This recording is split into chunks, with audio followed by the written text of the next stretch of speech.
It was an ordinary Tuesday morning in New York City. The kind of day you could predict just by stepping outside.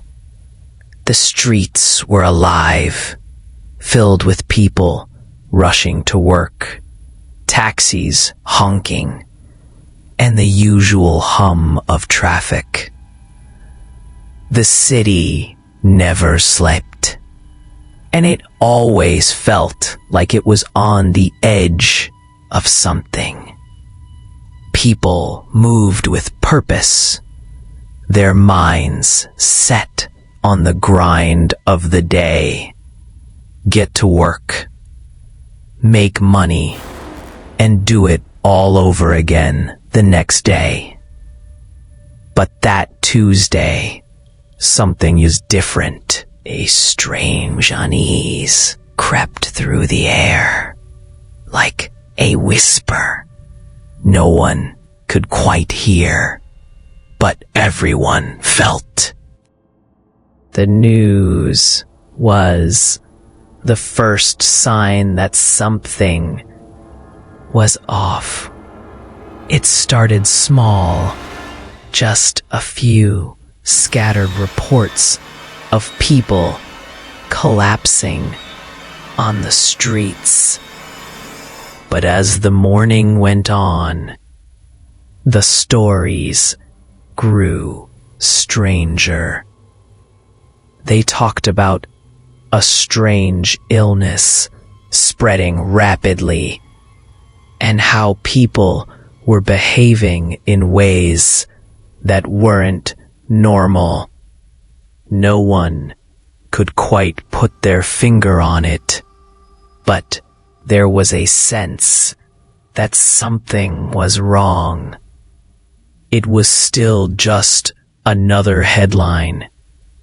Something that would probably blow over by the end of the week, right? After all, this was New York City. Crazy things happened all the time. People were already used to the chaos, the noise, the odd news that turned out to be nothing. But as the morning gave way to noon, things began to escalate quickly. The sky darkened, not like the usual gray clouds signaling rain, but in a way that felt wrong. The air grew thick, heavy, with a strange kind of tension. The sun didn't just fade. It was swallowed up by a haze that spread across the city like a blanket, and the temperature dropped. It wasn't freezing, but there was a chill in the air that made people uneasy. Then it started. People who had been walking normally just moments before suddenly began to stagger, their movements jerky and unnatural.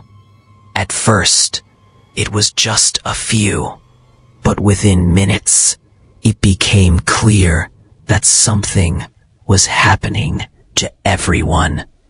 Some screamed in agony, clutching their heads, while others fell to the ground, twitching as if possessed.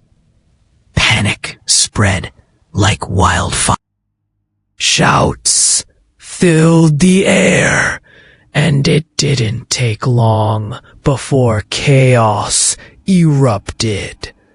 People started running, but they didn't know where to go.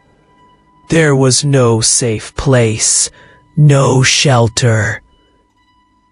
The streets turned into a battleground as people rushed in every direction, looking for something, anything to protect them from whatever was happening. But there was no time to think, No time to figure it out. The city had turned into a war zone. In the blink of an eye. I watched from a distance, standing in the doorway of a small cafe in Midtown, my heart racing. I thought I was dreaming. The way the streets were crawling with people, their eyes wild and panicked, was like something straight out of a horror film. But it was real. The shrieks, the chaos, the madness, it was all. It wasn't just the people who were panicking now. The people who had been affected by whatever this illness was, they weren't themselves. They weren't just sick. They were changing. There was something deeply wrong with them. Their eyes glazed over, their skin pale and clammy, and their movements were jerky, almost mechanical. Some of them walked like they couldn't feel their legs. Some of them ran, but not like normal humans. It was as if they were driven by some primal instinct, like they were hunting. I saw a man, his face twisted in a grotesque snarl, chase after a woman who was screaming for help. She barely made it to the corner before he caught her, tackling her to the ground. I don't even remember hearing her screams after that. It was like the world around me became a blur. My heart pounded in my chest as I backed away from the window, not daring to believe what I had just seen. But there was no denying it. It was happening, and there was nothing we could do to stop it. By the time I made it out of the cafe, the streets had turned into a full-fledged disaster. People weren't just running anymore. They were fighting. The screams became louder, and the sounds of violence filled the air. I could hear windows shattering as people scrambled to get inside buildings. But it wasn't enough. The glass wasn't a barrier anymore. People were falling. And it wasn't because they were tripping. They were being pulled down by the others. Those who had already succumbed to whatever this thing was. They were being ripped apart, torn from limb to limb, like animals in a frenzy. I didn't know what to do. I didn't even know where to go. The streets of New York, a place that had always been so familiar to me, now felt foreign, terrifying. The sidewalks that were once filled with tourists and commuters had become blood-soaked battlegrounds. The noise was deafening, horns blaring, people shouting, the sickening sounds of bone and flesh being torn apart. It was impossible to think. It was impossible to breathe. By the time I reached the subway entrance, I could see that I wasn't the only one with the idea to flee underground. A large group of people had gathered by the gates, desperate to escape the madness above ground. Some of them looked just as lost as I felt. Others, though, seemed almost numb, like they'd already given up on any hope of survival. It didn't matter anymore. All that mattered was getting away from the horrors unfolding on the streets above. I pushed my way through the crowd, trying to stay calm. We weren't the only ones heading down there. The subways weren't safe either. The sounds from above were still echoing down, but as I descended the stairs, I began to realize just how different the underground had become. The tunnels weren't quiet. They weren't dark and safe like they should have been. No, the tunnels felt alive with something else, something worse. Something that wasn't human. By the time I got to the platform, I knew the city was lost. It didn't matter how many doors we shut, how many barricades we built, or how fast we ran. New York City had fallen, and nothing could save it. The savage New York zombie massacre had begun, and I was just another survivor in a city that you'd never be the same again. As nightfall settled over New York City, the vibrant heartbeat of the city that never sleeps came to an abrupt halt. The usual hum of traffic, the flashing neon lights that lit up every corner, and the constant buzz of human life were gone. What was once a bustling metropolis now lay in eerie silence. The streets, which had been filled with endless movement, were now eerily empty, like the whole city had been drained of life. The faint flicker of streetlights cast long, twisted shadows across abandoned sidewalks. A cold, heavy feeling of dread hung in the air, and it was impossible to shake the sense that something had gone terribly wrong. For those who managed to escape the madness, there was no safety to be found. Every shelter seemed like a temporary refuge, a brief moment of peace before the horrors outside inevitably caught up with them. The few survivors, those who had managed to get away from the chaos, found themselves holed up in abandoned buildings, makeshift shelters, or even in the dark corners of apartments that had once been full of life. Some had barricaded themselves in, too terrified to even make a sound, hoping that if they stayed quiet enough, the horrors outside would overlook them. But the fear that gripped us all was not just about what was out there. It was the unknown, the uncertainty of whether the madness would ever end.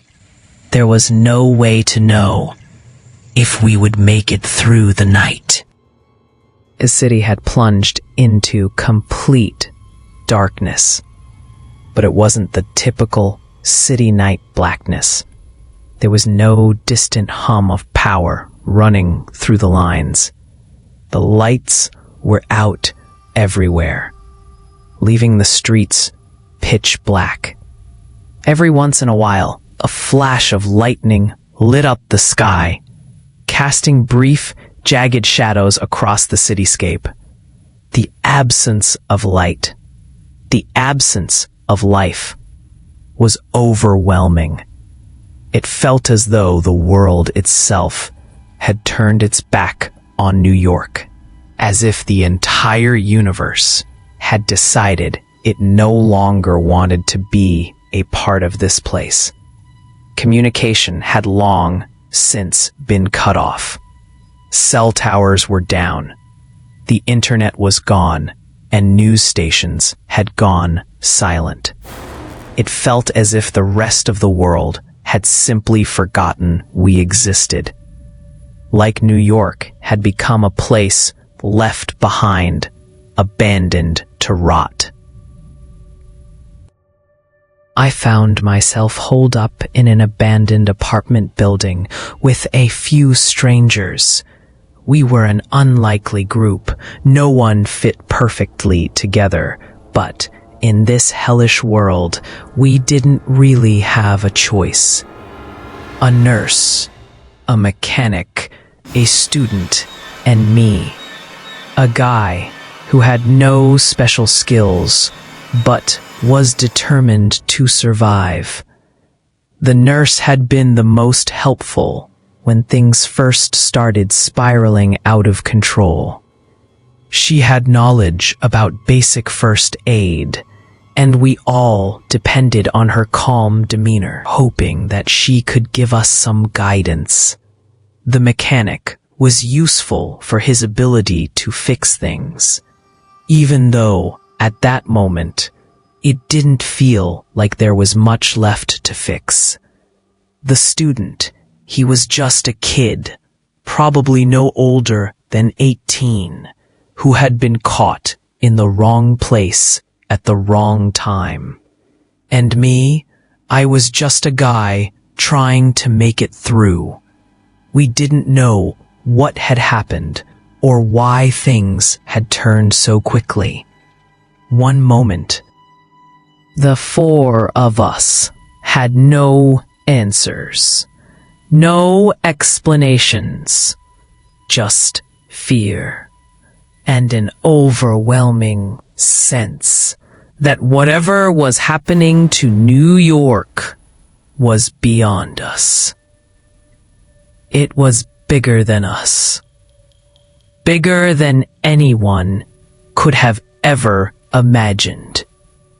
We knew that if we didn't figure out what was going on, we'd be next. And that thought kept us awake through the long hours of that first night. The city was no longer the city we once knew. It had become a war zone, a place where only the strong and the lucky would survive. As the night deepened, the sounds of the world outside grew louder and more ominous. The groaning, the snarling, the moaning. Zombie sounds, if they could even be called that, filled the streets. The city that had once been so loud with life now vibrated with the horrifying noise of the undead. It was constant, an unbearable reminder that the world had turned upside down.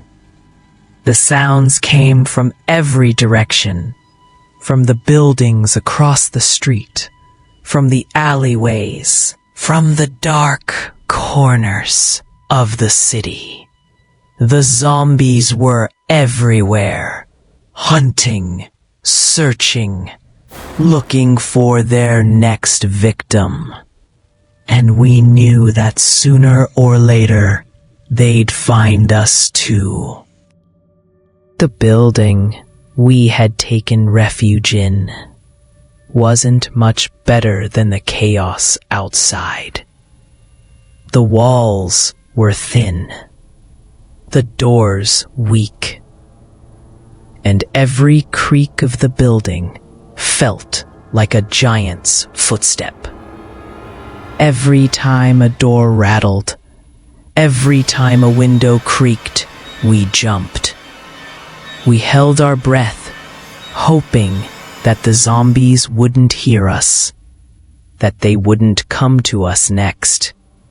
We were in a constant state of alert, never fully relaxed, never fully at ease.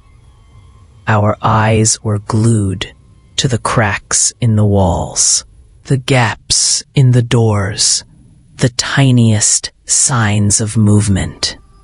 But nothing ever came. The sounds from outside grew more distant as the hours dragged on. But they didn't stop. It was as though the zombies were circling, waiting for us to make a mistake. It felt like they were always just outside, watching us, listening, ready to strike the moment we slipped up. Sleep was impossible. How could we sleep knowing what was out there? How could we close our eyes when the city was no longer safe? When every noise could be the last one we ever hear? We didn't know how much longer we would survive. We didn't know what the morning would bring, or if there even would be a morning at all. Every second felt like an eternity. The silence in the apartment was suffocating. It was worse than the noise. The waiting, the uncertainty, the feeling of being trapped in a world that had already ended. We could only sit there, huddled together in fear, praying that we wouldn't be discovered, hoping that the night would pass quickly. But even as the hours dragged on, the terror didn't stop. It grew. It felt like the very walls were closing in on us.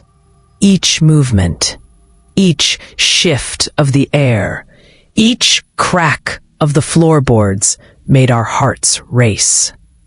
The quiet was just as dangerous as the noise. We didn't know if the zombies were just outside, waiting for us to make a sound, or if they had already moved on, searching for other prey. All we could do was wait. Wait. And hope that somehow we'd survive the night. And in the back of my mind, I couldn't shake the thought that this was only the beginning. If this was what happened in the first few hours, what would the rest of the world look like? Would the city ever come back? Would any of us? All I could do was try to hold it together, hold on to what. The morning arrived, but it didn't bring the usual warmth or the promise of a fresh start. The sun was obscured behind a thick, heavy layer of gray clouds, casting a dull, lifeless glow over the city. It was as if even the sky itself had given up on New York, mourning the death of a city that had once been so full of life. The air was thick, heavy, with the remnants of the chaos from the night before. The usual rush of energy, the promise of a new day, was absent. The only sounds were the distant growls of the undead, and the occasional scream or shout from someone running for their life. We had no choice but to move. Staying in one place felt like a death sentence. The night had shown us how quickly things could turn. The zombies. The group and I had been holed up in the abandoned apartment building for hours. But every creak of the floorboards, every slight shift of the building, made it feel more like a ticking time bomb. We couldn't stay there anymore. The danger outside had become too great, and we knew that sooner or later, the zombies would find us, just like they had found everyone else. So, we decided to leave. The subway tunnels seemed like our best bet. At least down there, we would have some cover, a chance to hide until things quieted down. Maybe, just maybe, we'd have a shot at surviving. As we stepped outside into the remains of what was once New York, the change was impossible to ignore. The city I had known my entire life was now unrecognizable. Cars that had once lined the streets, speeding by in a never-ending rush, now sat abandoned, left in the middle of the road, their engines still running. Some had crashed into each other, while others were simply left behind, their doors wide open, as if the drivers had been in such a hurry to escape that they had forgotten everything else. There were no more honking horns or street vendors shouting out their sales pitches. It was silent, the kind of silence that presses down on you, suffocating any sense of hope. The ground was littered with broken glass and discarded belongings. Empty bottles, shattered pieces of furniture, and the remains of what had once been a bustling city. Trash was scattered everywhere, the remnants of lives that had been interrupted by something none of us could have predicted. There were no signs of life in the streets, except for the occasional flicker of movement in the distance. The sickening shuffle of the undead. The city's heartbeat had stopped. It was just us now, walking through the ashes of everything we had known. We kept our heads down, trying to move quickly and quietly. Every step felt like a risk, and every moment we spent in the open felt like it could be our last. The streets, once so full of noise and energy, were now eerily quiet.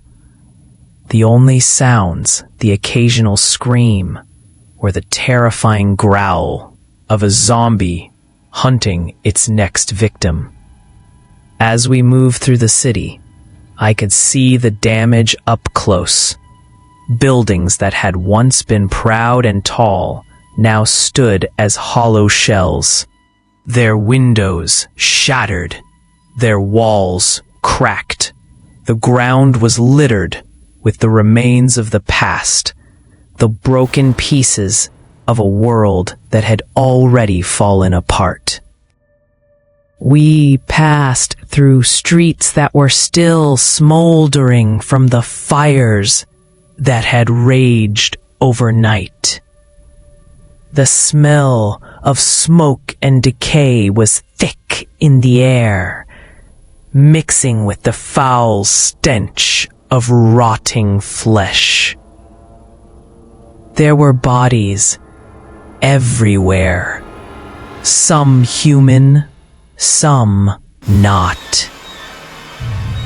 The city had become a graveyard, a place where the living and the dead coexisted in a sickening balance. But it wasn't just the zombies we had to worry about. We quickly learned that other survivors were just as dangerous as the creatures stalking the streets. People were desperate, and desperation made people do things they never thought they were capable of.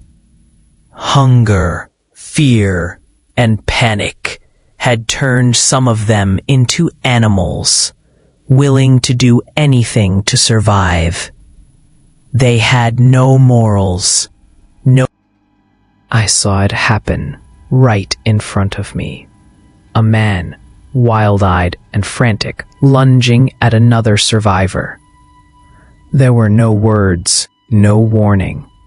He simply grabbed the other man by the throat, choking him as if he were nothing more than an animal. I wanted to stop him, but I froze, my heart pounding in my chest. I wasn't sure if I was more afraid of the zombies or of the people who had turned into monsters just like them. In that moment, I realized just how fragile everything had become. The world I knew was gone, and the rules that had governed society no longer applied. The other survivors we passed seemed to be just as lost as we were. Some were huddled together, looking for any form of shelter, while others moved quickly, their faces etched with fear and desperation. No one trusted anyone anymore. We couldn't afford to. Everyone was a potential threat, whether they were a zombie or not. We had to be careful. Keep our guard up at all times. One wrong move, and we could end up just like the people who had already been torn apart. I kept my eyes on the ground as we moved, trying not to look at the destruction around me. I didn't want to see the faces of the people who had once lived here. I didn't want to know how many had already fallen, how many would never see the light of day again. The world had turned into a savage nightmare, and we were all just trying to survive long enough to see the next sunrise. But even as we moved through the streets, even as we made our way toward the subway, the question lingered in my mind. How long could we keep this up? How long could we survive in a world that had turned against us? There was no way to know, no way to predict how things would unfold. All we could do was keep moving, keep fighting, and hope that somehow, against all odds, we would make it through. The subway tunnels were still our best shot. We knew it wouldn't be easy, but it was the only chance we had. As we walked, I couldn't help but feel a sense of dread settling in. There was no telling what waited for us down there. Would the tunnels be safe? Or would they be filled with even more horrors? Whatever was waiting, we had to face it. There was no turning back now. The world had already fallen apart. The only thing left to do was survive. The subway tunnels, grimy and damp as they were, seemed like our only hope. Above us, the chaos in the streets was still unfolding, and the thought of trying to make it any further in the open was beyond terrifying. We had no choice but to head underground. The subway was supposed to be a refuge, a safe place to lay low and figure out what to do next. But as we descended into the darkness, we quickly realized that the safety we'd hoped for was nowhere to be found. The air in the tunnels was thick with the smell of decay. It wasn't the kind of musty smell you'd expect from a place that had been abandoned for a while. No, this stench was far worse. It was the sickening, putrid scent of death. The smell clung to the walls and seemed to soak into the very stones of the tunnel. It burned my nostrils, made my stomach churn, and I fought back the urge to gag. We tried to ignore it, but it was impossible. It was everywhere, filling our senses with every breath we took. It was the smell of things that had died and had begun to rot, and I couldn't help but wonder how many people, if any, had died down here. Were their bodies lying just out of sight, hidden in the dark corners of the tunnels? Were the zombies here too, lurking in the shadows, waiting for their next meal? As we walked deeper into the tunnels, the darkness swallowed us whole. The faint light from our flashlights barely made a dent in the blackness, and the silence around us was almost oppressive. We moved carefully, each of us instinctively watching our steps, not daring to make a sound louder than the shuffle of our feet. We didn't know where we were going, just that we had to keep moving. There was no time to waste. Every second spent standing still could be our last.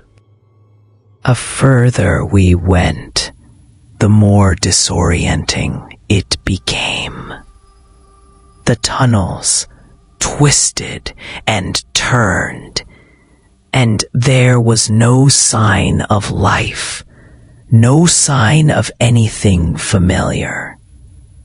It felt like we were entering a different world, one that had been forgotten by time, and now one that was filled with only the dead. We passed long abandoned train cars that had been left where they stopped, rusting and decaying in the murk of the underground. The walls were lined with old advertisements, peeling and faded, as if the city had stopped caring about these tunnels long before the outbreak had started. It felt as if the subway itself had become a tomb, a place where no one had been for years, and a place where no one would ever come back to. We kept moving forward, hearts pounding, adrenaline coursing through our veins.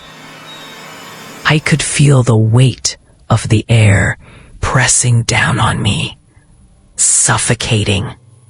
Each breath felt heavier, as if the darkness itself was trying to crush us.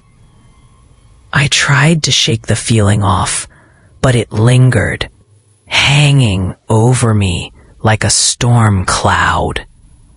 I was starting to feel like we were walking in circles, like we were never going to get anywhere. And then, that's when we heard it. At first, it was just a faint noise, footsteps, slow and dragging, like someone stumbling through the tunnels. It wasn't like the sound of someone walking normally. It was far too deliberate, too erratic. The sound was sickening, like something dragging its feet across the ground, something heavy and slow. My heart skipped a beat. We stopped dead in our tracks, our breathing shallow.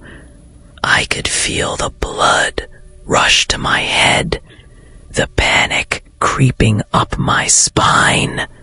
My fingers tightened around the flashlight, the beam of light flickering as I tried to steady it. We all froze, straining to listen. The footsteps came again, louder this time. There was no mistaking it now. Whatever was making the sound was close, much closer than I had hoped. I motioned for the others to be quiet.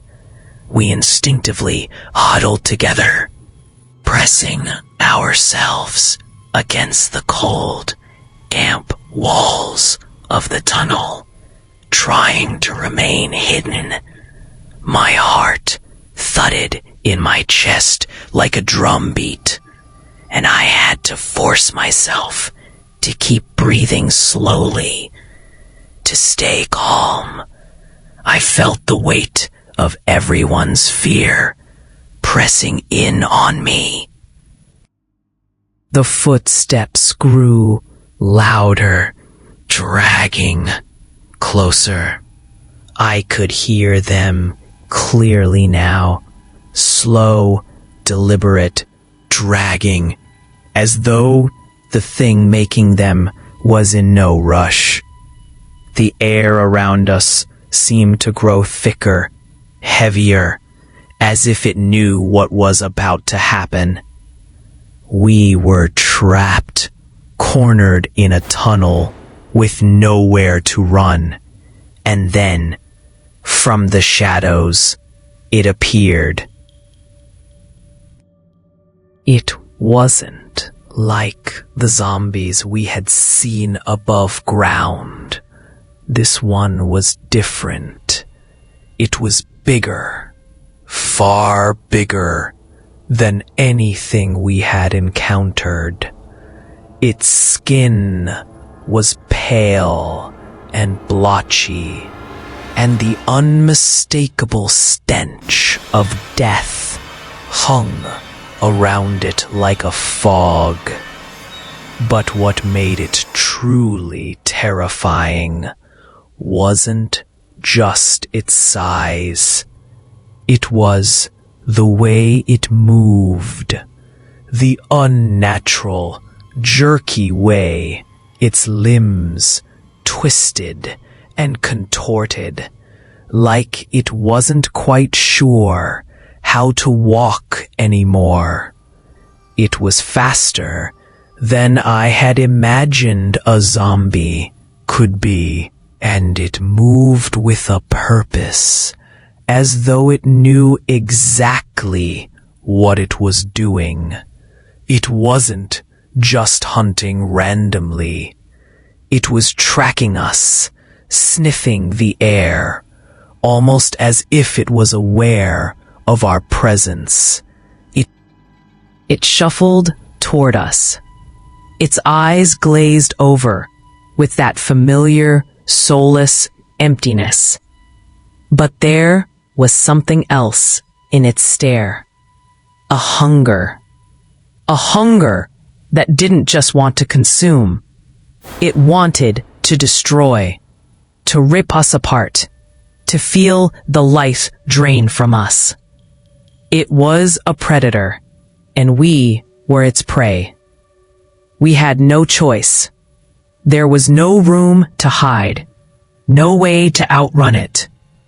I could see the others' eyes, wide with fear, their breaths shallow.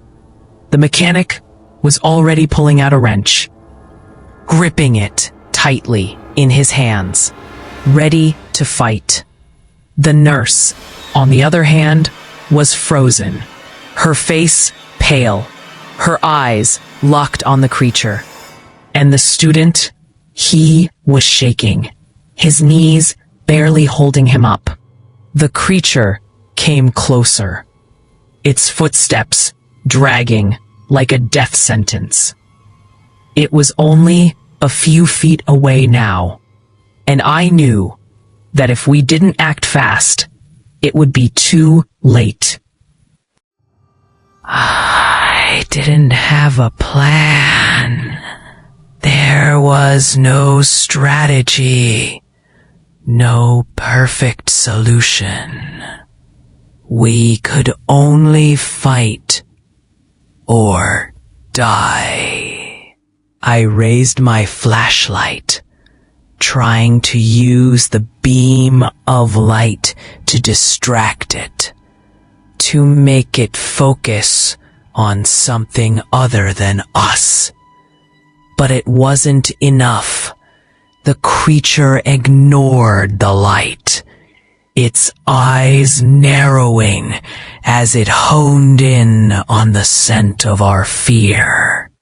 It lunged, fast and brutal, and I didn't have time to react. The mechanic swung the wrench, hitting the zombie square in the head. But it didn't stop it. The creature reeled back for a moment.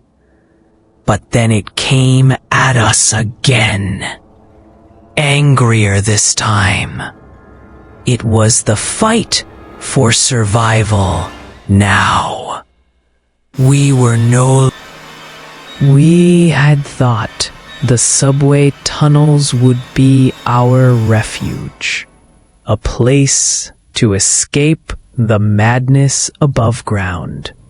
But the fleeting sense of safety didn't last long. The moment we descended deeper into the underground, hoping for some respite, we realized we had made a terrible mistake. The tunnels weren't empty. They were crawling with more zombies than we had ever encountered. The echoing growls and groans of the undead filled the space, reverberating off the damp walls, surrounding us from all sides. Our hope quickly turned to horror as we realized that there was no way out. The air was thick with panic, and our breaths came in shallow, frantic gasps. We were trapped. The path ahead was blocked, and behind us, the horde continued to grow. I grabbed anything I could find. A piece of broken pipe, a rock, anything that could serve as a weapon. We threw them at the zombies, trying to keep them at bay, but it was futile.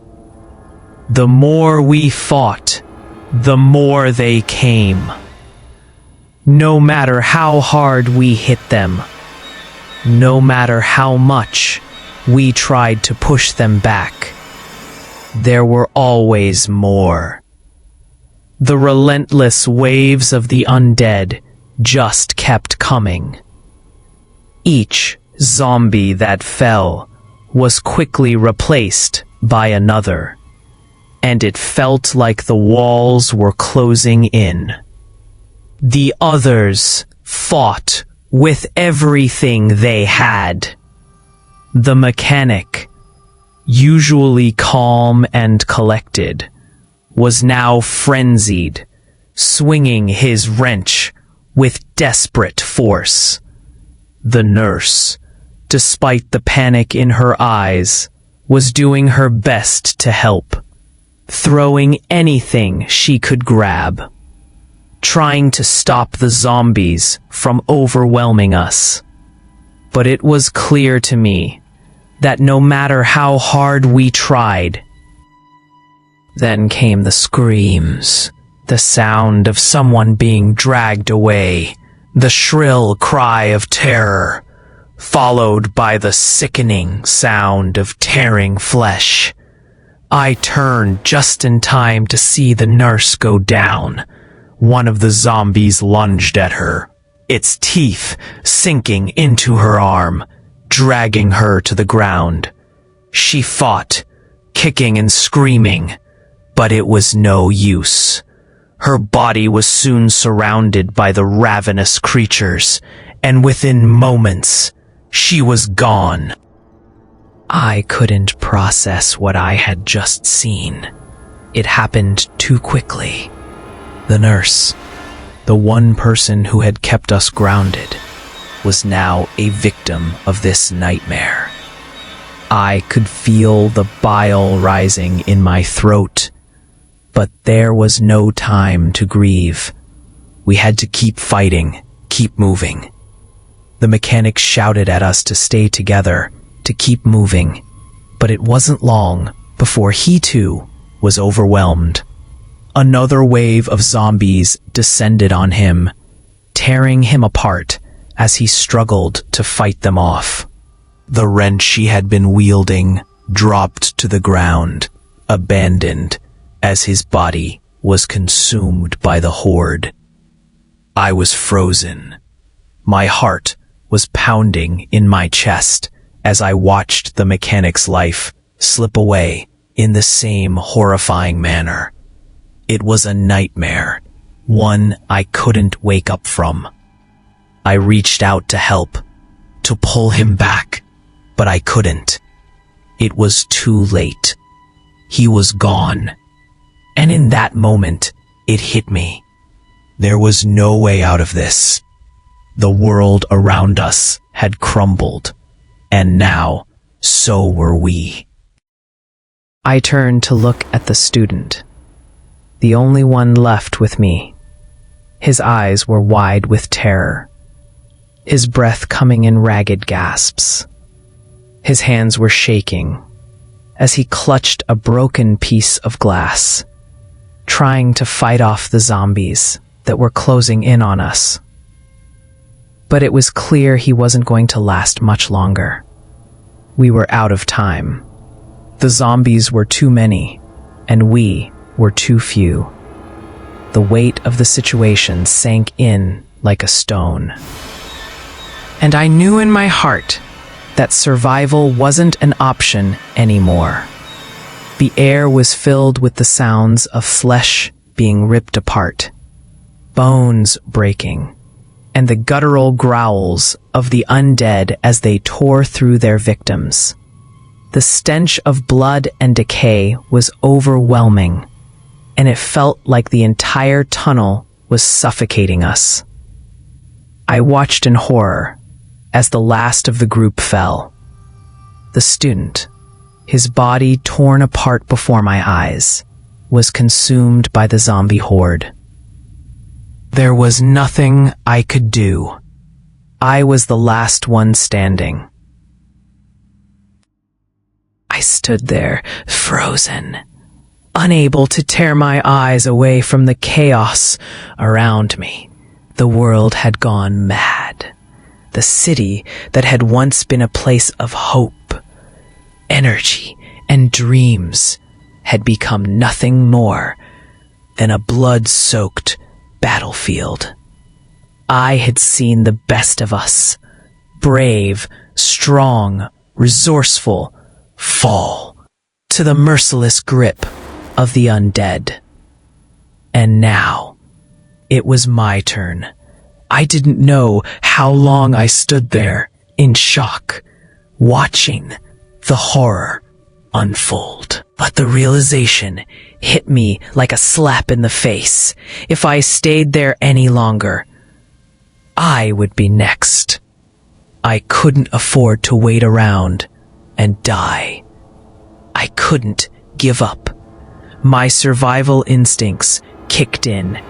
I turned and ran, without a plan, without thinking, just moving, because it was the only thing left to do.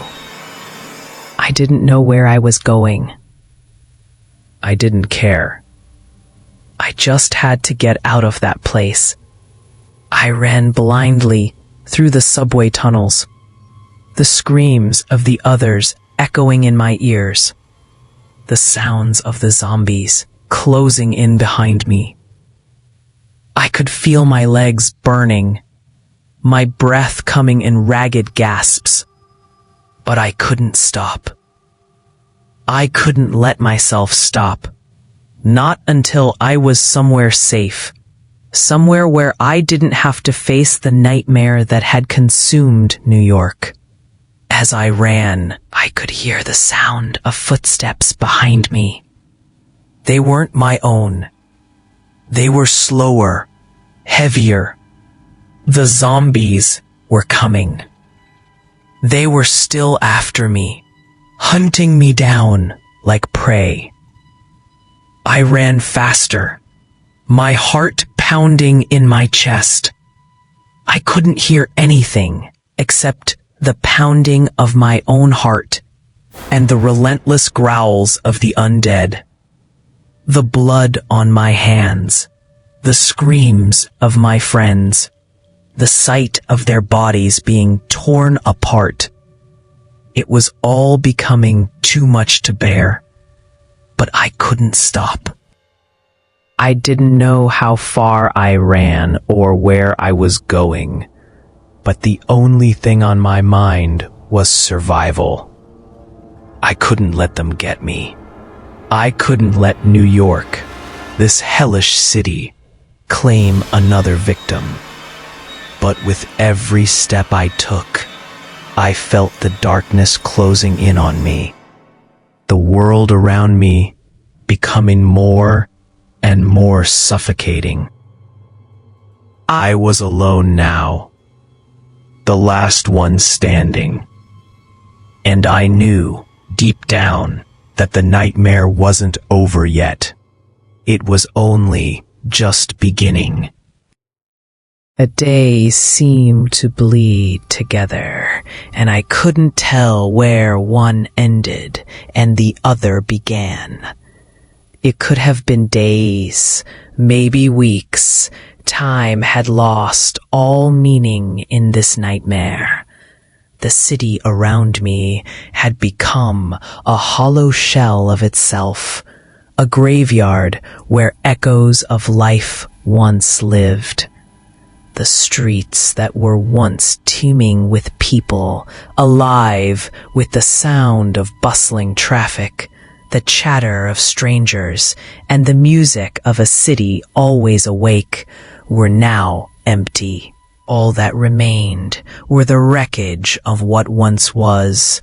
The debris littered the streets like forgotten memories, rotting away in the silence. New York had fallen, and with it, any hope of surviving. It felt like the air itself had died, like even the sky knew the city was beyond saving. I had no plan, no future, just the gnawing instinct to survive. But even that, as time dragged on, seemed like a faint hope. Every day had become a struggle, just trying to find enough food or water to keep going. I'd made my way through the ruins of this city, scavenging what little was left. It wasn't living anymore. It was surviving. There was nothing left to look forward to. no goals, no tomorrow to plan for. The city was dead, and so was everything that made it worth living in. The world had crumbled around me, and I was just another survivor, left to wander in the wreckage. A lost soul in a city consumed by death.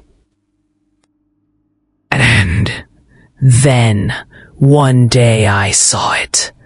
It wasn't much at first. I was walking down the broken streets, avoiding the hordes of zombies that had made their way through the city like locusts, when a glint of light caught my eye. At first, I thought I was imagining things. Maybe the hunger was getting to me, or the lack of sleep had finally taken its toll. But no, it was real. A helicopter. I could see it clearly now, hovering in the distance above the city. It wasn't a figment of my imagination. It was real, and it was my chance. A rescue team? Maybe. I didn't care. I wasn't picky. I hadn't seen another living soul in what felt like forever. The thought of leaving this hellhole, of finally getting out of this nightmare, was enough to fill me with a sense of desperation I hadn't felt in days. It was my last shot, my only shot at escaping this madness. Without thinking, I started running. My legs ached with every step, my body weak from lack of food. But I couldn't stop. I had to get to that helicopter. It was my only chance. I ran through the streets, dodging wrecked cars and abandoned bicycles. My breath coming in short, desperate gasps. I had no idea where I was going exactly, just toward the sound of the helicopter, hoping against hope that it would land, that it would see me, that they would save me. The closer I got to the rooftop, the more I realized how hopeless it was. I could see the helicopter now, clearly, but it wasn't coming toward me. The rotors beat the air, slicing through the dead silence, but the sound wasn't getting any closer. It wasn't stopping, wasn't circling. It was moving further away. They couldn't see me. I screamed, waving my arms like a madman, hoping somehow they would notice. I waved so hard, I thought my arms might fall off. I jumped, screamed louder, made any sound I could, anything to catch their attention. But the helicopter just flew on, oblivious to my cries. My heart sank as I watched it disappear into the distance. It was too far. I could see the helicopter, but it wasn't coming to me. The world had gone too far. They couldn't hear me. They couldn't see me. New York was too far gone.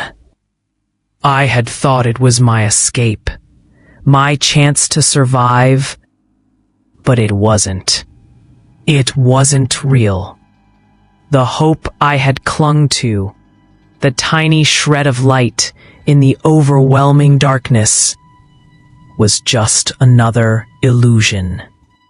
As the helicopter flew further into the distance, I felt something snap inside me. It wasn't just the realization that I was alone. It was the finality of it.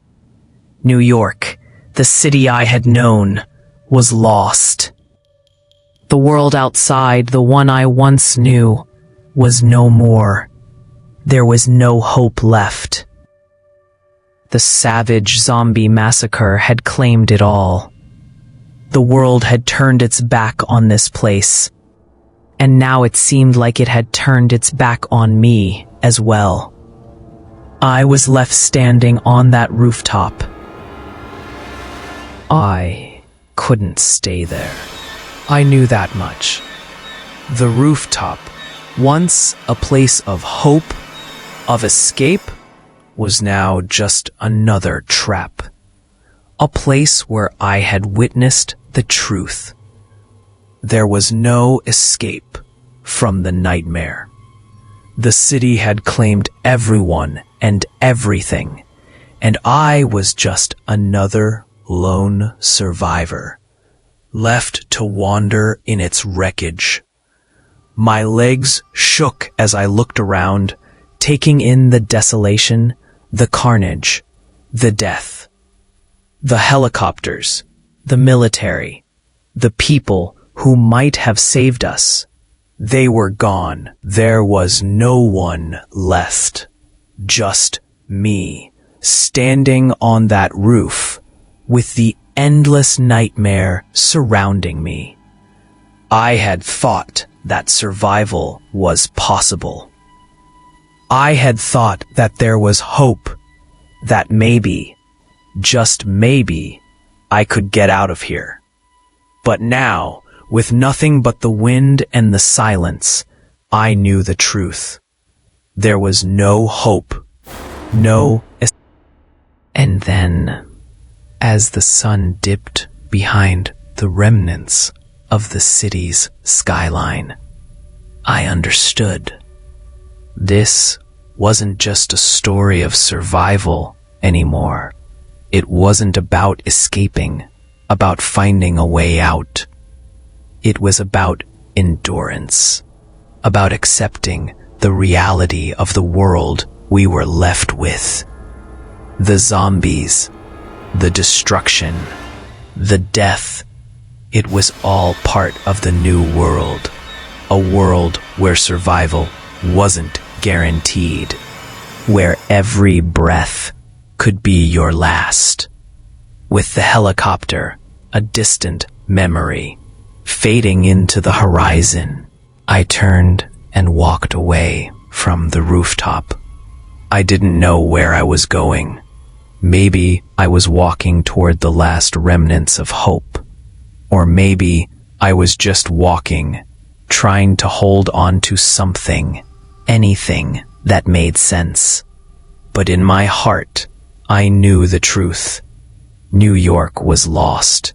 The nightmare wasn't over, and neither was I. Not yet. But there was no escaping it now. The city was dead, and I was just another shadow, wandering through the ruins, holding on to whatever little hope was left.